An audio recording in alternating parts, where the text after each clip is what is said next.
Salut à tous, c'est RM Stocks. Aujourd'hui on se retrouve pour une toute nouvelle vidéo. C'est la vidéo pronostic, un peu review des différents matchs qu'il va avoir pour chaque équipe nationale que j'ai sélectionné. Leur premier match et le second, ce sera dans une autre vidéo. On va reparcourir un petit peu les groupes de Coupe du Monde très rapidement parce que on va aller juste après sur les pronostics des matchs de qualif de Coupe du Monde.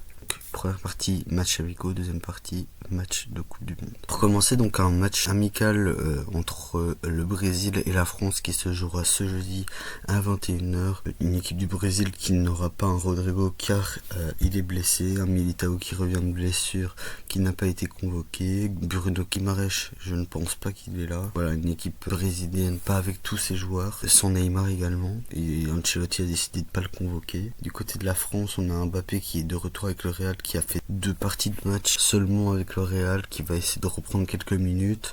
On a un Michael Olise qui est en forme, on a notamment un Tchouaméni au milieu de terrain qui est très bon, un Saliba qui est forfait pour ces matchs amicaux, et donc une France aussi qui n'est pas avec tous ces éléments. Je pense que ça va faire tourner. Leur but, c'est aussi de prendre du plaisir sur le terrain sans se prendre la tête. Je pense que le Brésil peut faire quelque chose, mais je vois les Français un petit peu au-dessus, peut-être 3-2 pour la France. Voilà, dans un match amical qui fera vraiment tourner 3-2 pour la France. Angleterre-Uruguay, donc 2 équipes déjà qualifiées pour la Coupe du Monde qui seront pour l'Angleterre dans le dernier groupe de la Coupe du Monde avec le Ghana, la Croatie et le Panama. Un groupe assez relevé quand même. Une belle équipe du Ghana, une Croatie qui est sur 2 demi-finales d'affilée de Coupe du Monde, une où ils sont allés en finale, l'autre où ils sont allés chercher la 3e place. Une Uruguay qui est dans un groupe pas non plus très simple, une Arabie Saoudite qui avait fait une surprise contre l'Argentine en les ayant battus en phase de groupe durant la dernière Coupe du Monde. L'Espagne, équipe championne d'Europe en titre. Et le Cap-Vert, bon ça devrait le faire. Donc l'Uruguay aussi est dans un groupe assez, pas dire relevé au même niveau que l'Angleterre, mais avec un bon petit groupe. On a un Valverde qui est très en forme avec le Real qui affrontera cette Angleterre. Je pense qu'il n'y aura pas forcément débat. Je pense que 3-1 pour l'Angleterre contre l'Uruguay. Deuxième match du vendredi après l'Angleterre-Uruguay, on a un Espagne-Serbie. J'ai mis Espagne-Serbie parce que l'équipe d'Espagne est quand même championne d'Europe en titre. Une Serbie qui se trouve à affronter l'Espagne ce vendredi. De base, il devait avoir la finalitissime entre l'Espagne et l'Argentine. Ils ont décidé d'annuler cette finale contre l'Argentine. Et donc, l'Espagne s'est repliée sur un match contre la Serbie en Espagne. Et je pense que les Espagnols vont gagner 5-1 contre la Serbie. Parce que l'Espagne est en forme, la Serbie, j'ai pas vraiment d'avis sur eux, mais une bonne Espagne qui va vouloir vraiment, qui va faire tourner. Il y aura Yamal, il y aura plusieurs joueurs qui vont faire la différence. Un Rodri qui est de retour un peu plus en forme que ces derniers temps, qui avait enchaîné les blessures. Hussein peut-être qui sera titulaire en défense centrale et Koubarsi. Voilà, on verra bien. Peut-être un Iglesias titulaire, peu importe. Mais je pense que l'Espagne va vraiment mettre un bon 5-1 à la Serbie.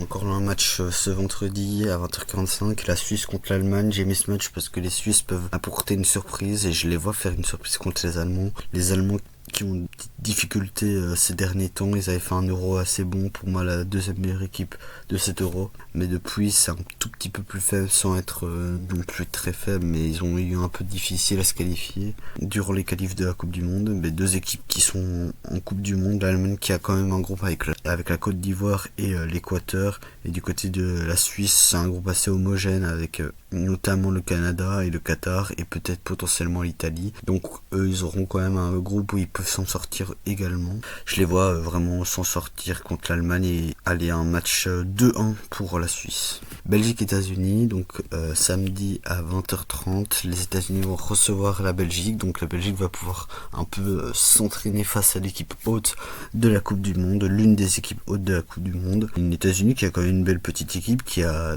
au fur et à mesure des années, a pris du niveau. Une Belgique qui essaie de se reconstruire après ces années avec Eden Hazard notamment. La génération dorée. Honnêtement, Rudi Garcia fait un très bon job avec la Belgique. Et je vois les Belges s'imposer contre les États-Unis 3-1. Parce que je pense que le problème du fait de ne pas avoir Courtois, ils ont encore une défense assez faible.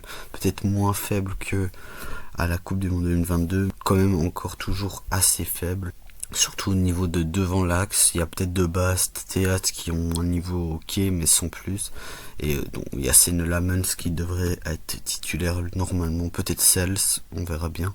Mais donc je vois la Belgique s'imposer 3-1 contre les États-Unis. Maintenant du côté des matchs pour les qualifs de la Coupe du Monde, on refait un petit peu le point sur les groupes. On a le groupe A avec le Mexique, l'Afrique du Sud et la Corée du Sud, plus le barragiste entre l'Irlande du Nord, la Macédoine du Nord, la Tchéquie et le Danemark. On a le Canada, le barragiste 2, le Qatar et la Suisse. Barragiste 2, c'est la Bosnie-Herzégovine, le Pays de Galles. Le groupe A, c'était l'Irlande, et là c'est l'Irlande du Nord, et peut-être même l'Italie, donc ce serait quand même des beaux matchs, hein. Italie-Suisse, pourquoi pas. Brésil, Maroc, Haïti et Écosse qui sont dans le groupe C. Les États-Unis, le Paraguay, l'Australie et le barragiste 3, c'est-à-dire la Turquie, la Slovaquie, le Kosovo et la Roumanie. Du côté du groupe E, un groupe complet avec l'Allemagne, Curaçao, Côte d'Ivoire et l'Équateur. Le groupe F avec Pays de Galles, Japon, Tunisie et le barragiste 4 qui est l'Ukraine, la Pologne, l'Albanie ou la Suède. Le groupe G de la Belgique avec l'Égypte, l'Iran et la Nouvelle-Zélande. Le groupe H avec l'Espagne, le Cap-Vert, l'Arabie Saoudite et l'Uruguay.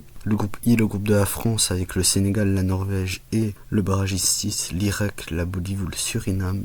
Le groupe J, Argentine, Algérie, Autriche et Jordanie. Le dernier groupe pas au complet, c'est Portugal, Ouzbékistan, Colombie et l'embarragiste entre la RDC, la Jamaïque ou la Nouvelle-Calédonie. Et le groupe L complet avec l'Angleterre, la Croatie, le Panama et le Ghana. On va commencer donc le match, les deux premiers matchs de barrage de la zone du monde, on va dire. On a donc la Nouvelle-Calédonie qui affrontera la Jamaïque. Je vois la Jamaïque s'imposer 2-1 contre la Nouvelle-Calédonie. Et donc rejoindre la RDC en finale pour pouvoir aller à la Coupe du Monde et rejoindre le groupe du Portugal.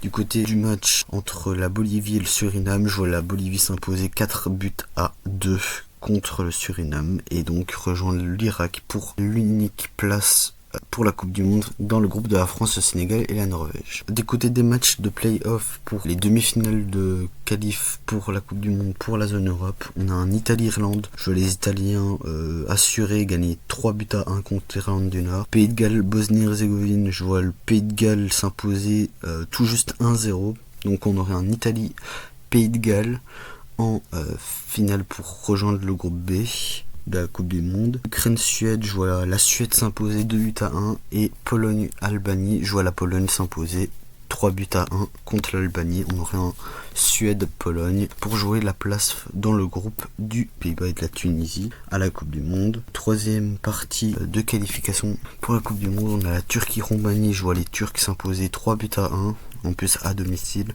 Et la Slovaquie, Kosovo, je vois la Slovaquie gagner 2-1 contre le Kosovo. Du côté du dernier play-off pour aller à la Coupe du Monde, on a Danemark-Macédoine. Une Macédoine qui est quand même surprenante et je trouve que le Danemark va avoir compliqué, va peut-être faire un partout, prolongation 2-1 pour le Danemark. Je vois le Danemark s'imposer 2-1 et République tchèque-Irlande, je vois la République tchèque s'incliner 2-1 pour l'Irlande. On aurait un Irlande-Danemark. Voilà, c'est tout pour cette vidéo. Moi je vous dis bonne semaine de football de nation. On va voir un match comme intéressant entre la France et le Brésil qui peut apporter quand même un peu de magie dans ce foot avec un Cherki, un Vinicius, un Rafinha, donc quand même des beaux joueurs qui vont s'affronter. Donc moi je vous dis à la prochaine, likez, abonnez-vous.